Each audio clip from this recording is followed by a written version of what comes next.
Good morning, First Congregational Church of Long Beach. It is such a delight to be with you here in your amazing sanctuary. I am still wrapping my brain around the fact that one could walk to the beach from here.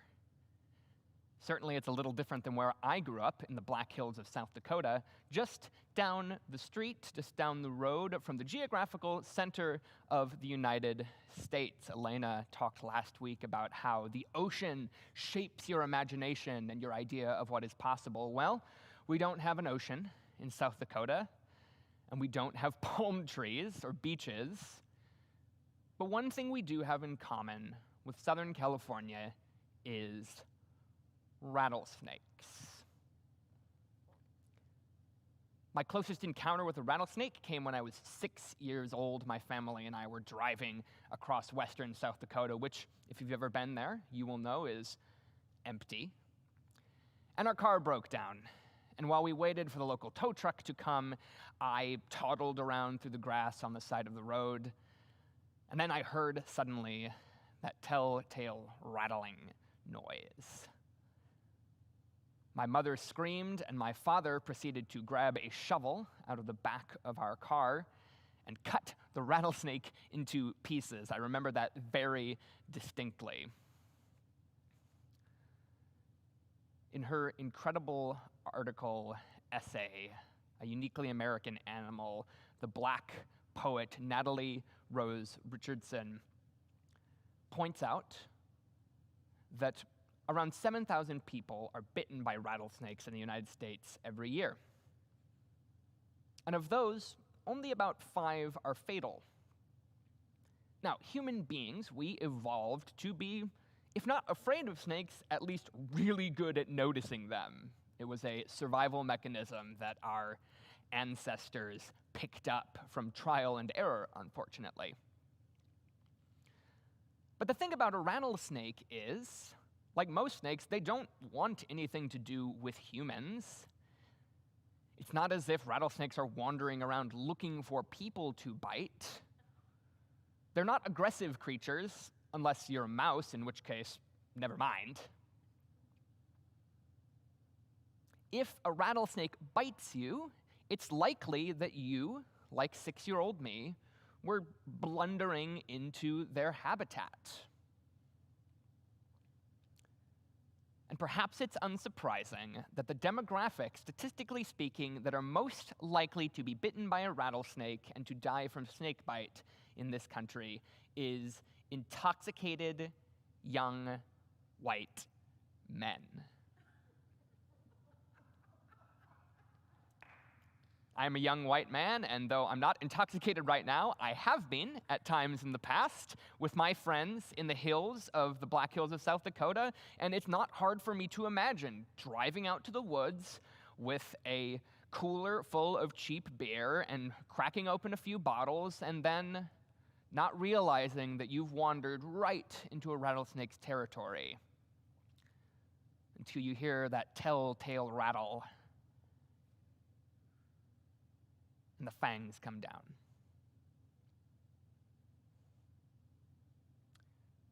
The intoxication dulls our senses, dulls that natural human ability to notice and avoid snakes.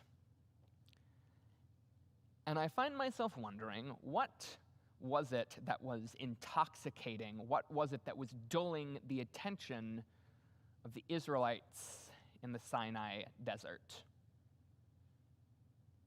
Now, they don't have rattlesnakes there, but clearly they have serpents of some sort.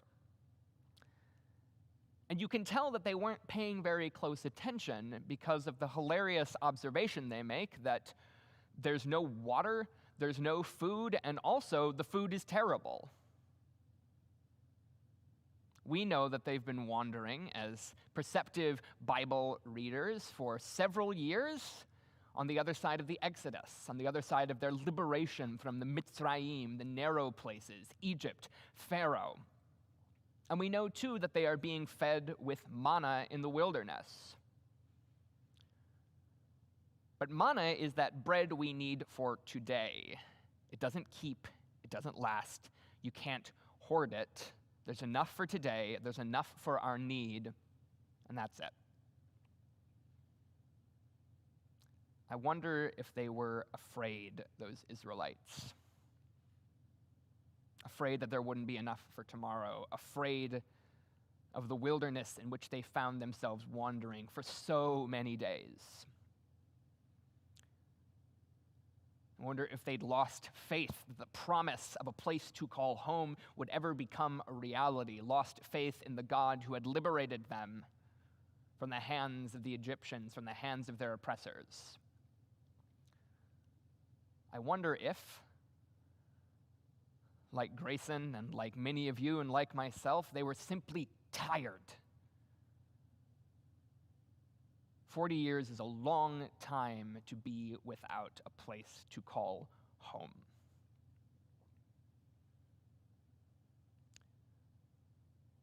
It's the kind of thing when you're hungry and you're tired and you're anxious and you're fearful and you don't feel like there's going to be enough. It's the kind of thing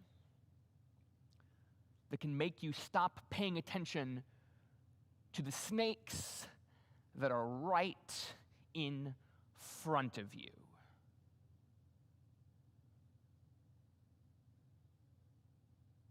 What snakes are right in front of us on this 1-year anniversary of lockdown that we have been too inattentive, too intoxicated perhaps, to notice? We're celebrating another unfortunate anniversary this week. 1 year ago in Louisville, Kentucky, Breonna Taylor, an unarmed black woman in her own apartment, was extrajudicially executed by Louisville police. And this wasn't an isolated snake bite. This was part of a long history of a snake infestation that we call white supremacy. That was around at the time when Harper Lee published To Kill a Mockingbird in 1960 and is detailed in the book with the trial of Tom Robinson, an innocent black man who is convicted for the crime he did not commit of sexually assaulting a white woman. That snake was biting back then. It was biting in the 1930s. It has been biting for a very long time in this country of ours. And what have we, as a culture, as a society, as an economic order, been intoxicated upon when we can be immune? Not immune. Immunity is another question. When we can be insensate, desensitized to the violence that is enacted upon our brothers and sisters and siblings of color in this country. White supremacy is a hell of a drug. And when I say that, I'm not swearing from the pulpit, number one, because it's behind me. But number two, because I'm being descriptive. It is a hell of a drug.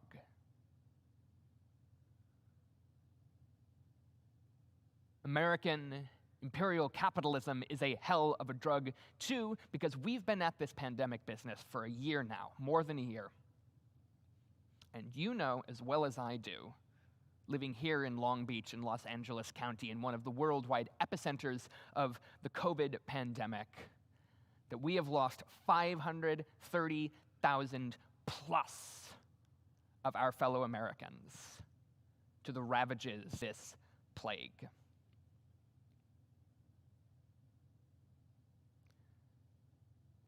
And that burden has fallen disproportionately, as it always does, on poor people and on communities of color. And what does it take to desensitize us as a society? Maybe not us as individuals, maybe not this congregation, but us as a society. What do we have to be drunk on to not notice the suffering, to not feel empathy with the suffering of hundreds of thousands who have lost their health insurance, who have been unable to pay even when they do have health insurance? How drunk do we have to be as a society when we privilege the right of billionaires to make $1.9 trillion over the course of the last year, while 500,000 people have died? How can we not look at that and say, this is not just a pandemic of a virus. Like a rattlesnake, a virus just does what a virus does. There's no moral attached to the virus itself. The morality is attached to the society that allows this to go on unchecked for a year now, revealing and exacerbating the snake bites that had already been poisoning us for decades and centuries as a society. In her article, Natalie Rose Richardson points out that snake venom is long-lasting. 10 years after my father cut that rattlesnake up by the side of the road with a shovel, the venom in those fangs still is deadly.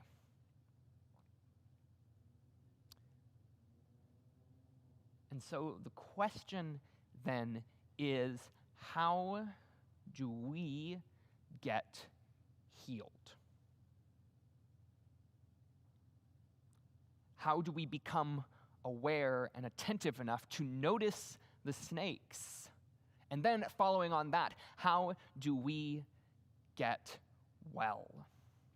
How do we heal as a society from the ravages of this pandemic? Pandemics not only of viruses, but of poverty and of white supremacy.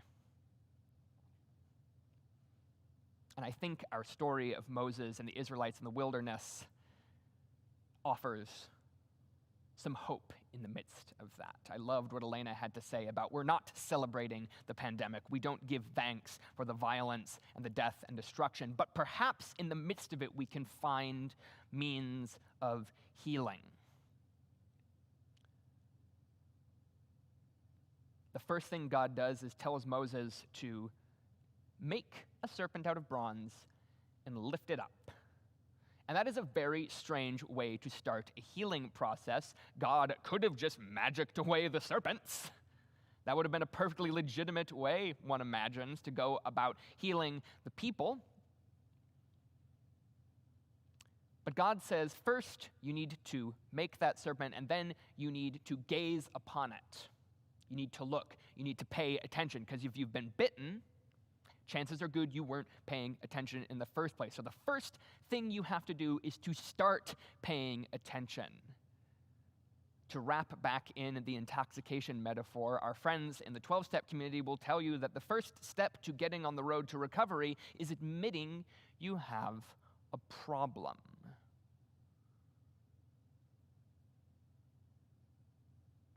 And that's work that congregations like this have started to do, and perhaps have been doing for a long time. Your caste conversations, your willingness to engage with the reality of some of these venomous snakes that have been biting at our heels for too long. And that is good work. And also, we know that simply paying attention, simply noticing, simply being able to say that Black Lives Matter is not enough. We gotta do something about it, right? We have to go deeper than that. And this is where the strange paradox of the snake comes into play. Because I don't know if you know what the best source of antivenom for rattlesnake bites is. It's rattlesnake venom. And in order to get rattlesnake venom out of a rattlesnake so that you can make the healing antivenom with it, you have to wrangle them by hand. It is insane. If you've ever seen these videos of these snake wranglers, I wouldn't call this necessarily a snake wrangling church, not in that sense at least, but certainly if you watch video of these folks, the line between life and death is so narrow. You have to milk the venom out of these deadly creatures, knowing that one wrong move, 1 millimeter wrong, 1 millisecond of delayed reflexes, and the very venom that you're trying to extract could end up in your hand, your arm, your body. There is a willingness there to go so close to the source of our harm and destruction. So close, to get so close to it, and that is where the healing is to be found. And I'm not here to lionize I'm not here to celebrate the death and destruction we have witnessed, not just in this last year, but for so many years. It has impacted the least of these, our neighbors, our friends, those of us who have experienced it firsthand, those of us who have empathized with it. But is there the possibility that out of this experience there are lessons to be learned? Is there a blessing next to the wound? Can we make from this experience spiritual antivenom? I wished that Breonna Taylor and George Floyd and so many others had not been executed by the police. But is there not hope in the fact that our society has had to have a new reckoning with the reality of white supremacy? Is there not hope in the fact that in Portland, Oregon, where I currently live, we saw weeks upon weeks of sustained mass protest, and in fact the largest wave of mass protest in the United States in decades, perhaps by sheer number of people participating, ever. Now, there's a long way to go on that, to dismantle systemic oppression and to rebuild communities with the resources they need to flourish and to heal, to bring justice, which brings peace. But is there not a glimmer of hope in the fact that we have begun, in the connections that have been made, in the communities that have coalesced, building allyship between those who have been doing the work a long time and those who finally realize the nature of the snake that is biting us and want to do something about it?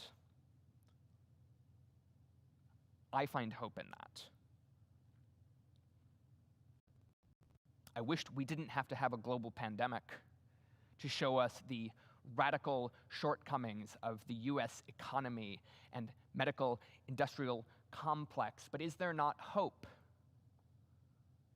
when in the face of an economy of scarcity and callousness, people can come together to provide the mutual aid, the mutual comfort, the mutual support that we need when we figure out new ways to connect with one another, even if the audio quality is sometimes less than ideal? Is there a hope somewhere next to that wound? Is there a lesson to be learned? And I don't know if you know this about your congregation, but in the face of a global pandemic and a global economic downturn and a profound sense of scarcity and anxiety, when many churches were having to cut staff positions or cut programming, cut the necessary ministries that they were providing to their communities, this congregation actually raised more money than it did in 2019. That in response to scarcity, you chose abundance. That in response to the Mitzrayim, the narrow places, you made that small choice to live. No, actually, let's live in liberation. Let's live in a way that liberates. And maybe that doesn't seem like a big deal in the face of so much suffering and so much work to be done. I'm not here to preach a stewardship sermon. You'll get those later. But I think when we can come close enough to the darkness, when we can wrangle the snakes